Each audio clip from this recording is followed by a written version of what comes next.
好啊，係啦，Marky 咁我好耐冇見過大家，咁我就因為呢排咧就走咗去做 special，咁就冇再拍片啦，係啦，咁就唔好意思啦。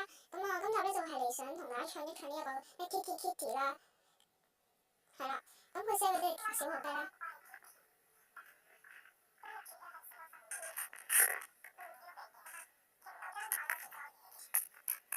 即係咧好離譜咯，佢 sell 得，咁我俾大家睇下嚟個機成隻機咯，唔知咩事。好啦，咁佢而家講到講袋音，但係有幾離譜。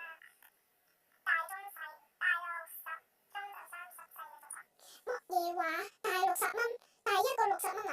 玩我啊！60蚊，出面收10蚊要個大嘅，喂中意30蚊，我哋有冇貴啲啊？60蚊買咗幾多個袋啊？80個都有咯，我唔知有冇80個，但係佢會唔會 sell 到咁小學雞啊？繼續睇埋佢，嗱唔知揞咩心揞咩肺啦，喺度我都唔知搞乜嘢啦。嗱仲以為自己成日咧拱起晒個人啦，成日以為自己煲大啦，真係明明都唔煲大，真係都唔知咩事。係啦，咁咧真係佢好離譜咯，係啦，咁啊嗱，仲有一個仲離譜啲嘢，就大家睇下啦。係咁，而家嗰度 sell 啲輕黏土啊，定眼 cream 土啦，唔知啦。What the 30蚊你玩我啊？30蚊，哇出面都 sell 到20蚊都，出面 sell 咗20蚊都唔過喎，我買翻嚟10幾蚊啫嘛。哇，佢用過仲要係收到30蚊，你有冇搞錯啊？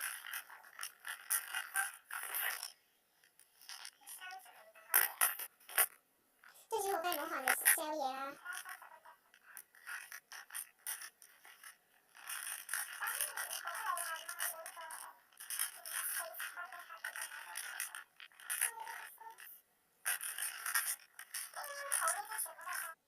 其實明明裏面嗰啲全部係佢用過啦，剩翻得個手掌都唔止得個手掌啊，得個少少，得個差唔多好似個細波咁樣咁大嘅就 sell 到30蚊，你有冇再離譜啲啊？可以，好在一個離譜啲嘅地方，佢而家 sell 公仔啦。